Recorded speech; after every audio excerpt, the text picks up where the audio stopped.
It's a 6-1 Dogs lead here in the top of the 4th inning, as they put up that 6th spot in the bottom half of the 1st inning and have not looked back since. As Will Gray is up for the Copperheads.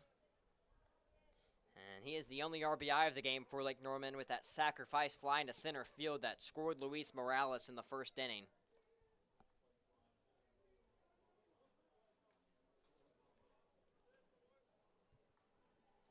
The 2-2 count, no outs here in the top of the 4th inning. Sun is setting, the temperature going down. Had a very rainy day earlier and didn't have one of those horrible hot Carolina summer days, more of a cool day, and we're not complaining. Looks like Will Gregg got a little more pine tar on that bat, and we'll step back in the Ratties batter's box. It's a 2-2 count. Coop on the mound now for his 4th inning of work. Good take from Gray. Runs the count full. Bit of a stalemate here right now, offensively. 3-2. Swung on by Gray down the 3rd base line and foul. And, after we saw that 1st inning, big run display from Queen City and even the 1 run put up by Lake Norman, these bats have gone silent. Big thanks to Coop settling in and Javier coming out of the bullpen and just been an innings eater for Lake Norman. 3-2. And will Gray take your base? Ball 4, and the Copperheads get the leadoff runner on, and that's what they're going to need coming back from a 5-run deficit. Great start this inning. But now it's all about, can you create a bit of a rally here? Maybe put some pressure on the Corndogs to think about, do they go to a different pitcher and what kind of options do they have available? They've got a lot more pitchers that are, exclusively pitchers compared to maybe a team like the Copperheads, where you've got quite a few guys that really rotate between pitching and hitting. So you wonder if that'll play a factor. Joe Javier, really about the only guy we haven't seen step in the batter's box for the Copperheads this year. They've had all hands on deck, that sort of effort. 1-0, fouled off by Ayler, the first baseman tonight. He grounded into an out his first time up, and we do see some action on the right field side in that Queen City bullpen, so something to look out for. Coop maybe on a pitch count with, as you said earlier, his first outing of the summer. It's a 1-1. Runner will be going. The hit and run is not put into play by Ayler. I think Ayler will be the key. You're right in the middle of your lineup right now. If he can make some hard contact like we've seen him do before, that'll set the Copperheads up to what could be potentially a big inning, and one that they would need as we get into the middle part of this game. You're going to want to take advantage of a pitcher that maybe is wearing down a little bit as he faces your order a couple times. 1-2. Ayler swings through that one. Yet another K from Coop. And Ayler just the latest victim. Yeah, he's really dialed it in recently, hasn't he? Especially the swing and miss stuff. He's gotten 3 strikeouts this time through the order. Morales, Armstrong, and Ayler all going down. They're all really good hitters, so clearly Shane Coop has figured something out. It's working pretty well for him, and he's not slowing down. And that brings in the center fielder, Parker Staborski, one of only 3 guys tonight with a hit for Lake Norman. Lake Norman with the same amount of hits as the Queen City Corndogs, but it was just all those walks and hit by pitches in the first inning that had those runs come in. 0-1 to Staborski. He is swinging and misses the fastball.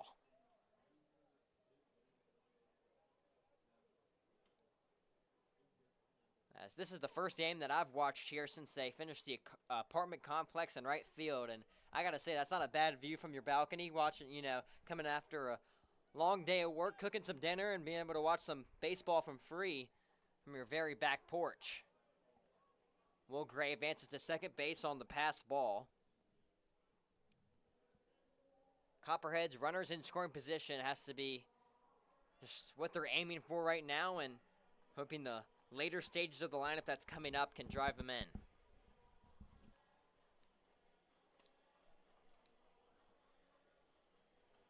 Coop steps back on the rubber. It's a 1-2 count, 1 out in the inning, a 6-1 Dogs lead.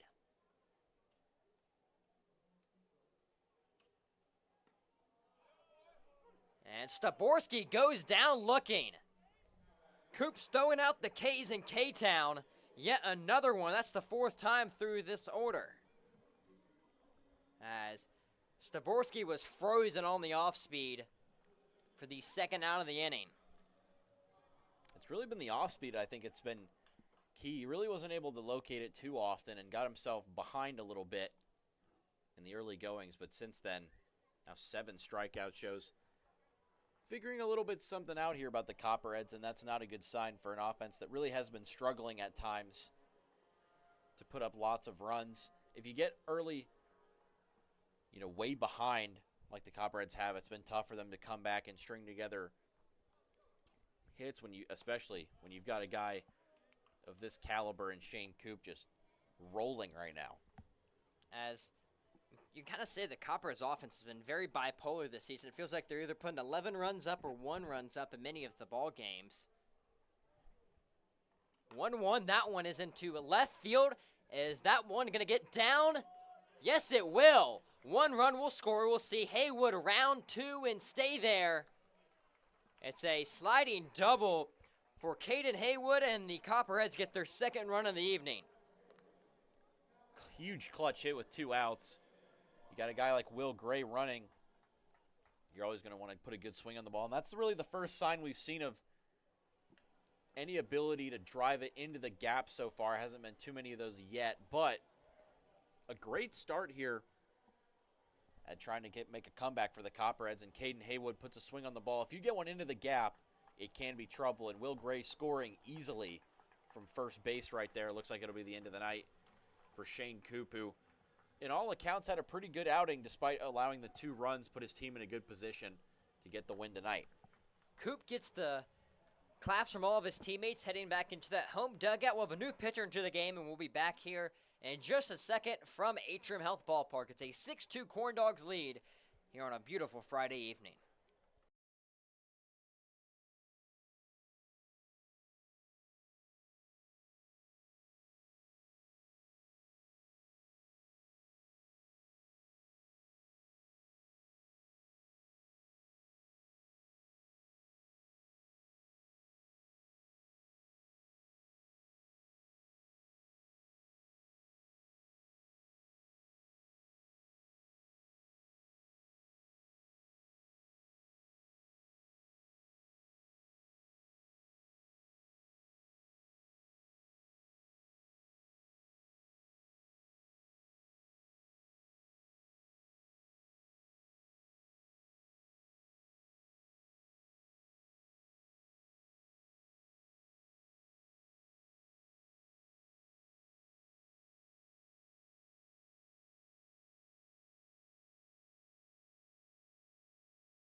Ashton Wolf is the new pitcher for the Queen City Corndogs. Shane Coop kept his team in it, allowing 2 runs, and he'll be responsible for Caden Haywood at second base, as the left fielder Aiden Kwan will be the first man to face Wolf. Yeah, an imposing presence, especially as a lefty at 6'2", 215. Looks like it hit Kwan on the hand there. Not a good start here for Ashton Wolf. His 4th appearance on the year, as we may have mentioned, but he's taken 10 days to come back from the last time he was pitching, and had a good first few starts. Went a scoreless inning against the Concord A's on June 22nd, and then 1 2/3 hitless against the Wampus Cats on June 29th, but then ran into some trouble against the Regulators and allowed 2 runs in an inning on July 2nd. So looking for a bit of a bounce-back performance. Only needs 1 out to get out of this inning and preserve a 4-run lead. We'll see if he can dial in his control a little bit, as obviously maybe the lefty-lefty matchup was a bit of a troublesome one. Now 2 men on. Cody Spillman will be responsible for driving his teammates in. The throw back to first is not in time, trying to catch Quan off guard. Quan pretty good with his legs. Same with Haywood center over there at second base, so something to look out for if a ball gets into the outfield. It's an 0-2 count, so Wolf now just 1 strike away from a good relief appearance. 0-2. And that does not clip the outside portion of the zone, just barely. Yeah, you saw Wolf walking back. He thought for sure he was gone, but we'll have to do at least 1 more time. 1-2 on the way to Spillman. Good take from Spillman, trying to double up on the off speed on the outside portion of the plate, but could not locate it. And the count will run even at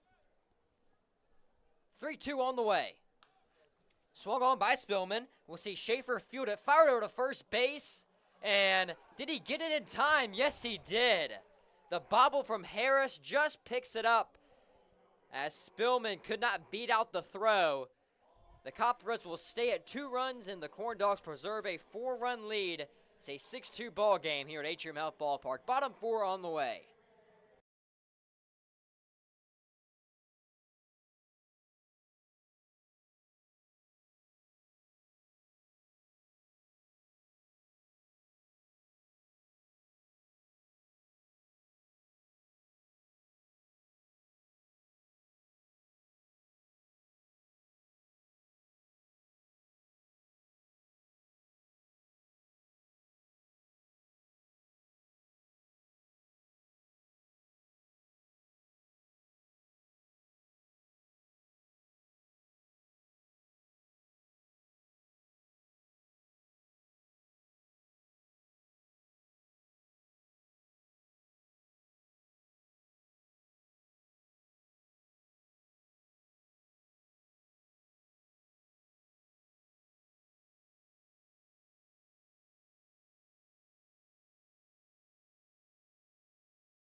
Thank God. Bottom 4 here in Kannapolis. It's a 6-2 lead for the Corndogs, after the Copperheads were able to put up 1 in the top of the 4th inning due to an RBI double from Caden Haywood. The bottom half, As we'll see 9-10-1 due up for Queen City. That one to the second baseman, Will Gray. Flips over to first base. One pitch, one out for Joe Javier. After allowing a couple runs in the first inning, coming in for Carter Boyd has been nothing but perfect for Lake Norman. Yeah, now has retired the last 8 batters in a row as Joe Javier. He's really settled down this lineup pretty completely, dating back to that first inning. Corndogs really haven't had much going for them, despite that walk by Christopher Hendrickson the second time through the order at the top of it. Now we're getting all the way to the bottom. They still haven't found a way back on base. That's including guys like Harrison Buthelette being set down, some of the hottest hitters in the league. 1-0 from Javier. Swing and a miss right there from Picard. He was fooled on the 1-0 changeup. That's a perfect pitch to get your hitter in front of you. Could be a great pitch to use when you need maybe a bailout. The 1-1 fastball from Javier is a ball. He's been locating the fastball well too, so it kind of creates a tunneling effect, which is pretty tough to kind of get together if you're a hitter. 2-1 fires home in the dirt. Runs the count even at 2-2. As, just by way of stature, this game may be the biggest one in the SCBL tonight, but not the only one. As we see the Statesville Owls hosting a doubleheader against the Wampus Cats tonight. The Regulators playing the Concord Athletics, and then the Spinners playing the Disco Turkeys as Javier sits down yet another one. Pickard goes down by way of the K for the second time tonight and make that 9 straight batters that he has sat down. What a run he's on. And the Corndogs really have struggled to get any sort of momentum going, as we mentioned. Quite a few games going on. And this is going to be an interesting battle. Javier sat down 9 straight, but Christopher Henderson has reached base safely both times tonight. Yeah, and he's the only guy to reach base against Joe Javier. So we'll see what kind of approach Javier takes facing him for the second time, especially considering he did walk him the first time, so he knows he's going to be a patient hitter. Does he try and get aggressive early in the count, or does he wait a little bit? As we mentioned, Hendrickson, 20 walks on the year. Pretty incredible on-base percentage, well above 500 for the Corndogs right fielder. And another thing to factor into play is these guys now seen Javier for the second time. More used to his pitching delivery, as that one is roped down the right field line, but foul. As he put a good charge into that one. Hit the Towel City Tavern in right field. A foul tank, as they'd say. Nearly went into the first floor of the apartment complex over there. Over the right field line in the patio area. Javier looking in. 1 strike away from getting out of the bottom of the 4th. 1-2 on the way. Swing and a miss. It's going to be a drop third strike. Throw down from Spillman will be in time. 10 up, 10 down from Joe Javier as 10 in a row makes it go. And he's been quite the innings eater for Lake Norman. It's a 6-2 Dogs lead here in Kannapolis. A beautiful evening for baseball. Thank you for spending your Friday with us.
It's a 6-2 Queen City lead here in Kannapolis.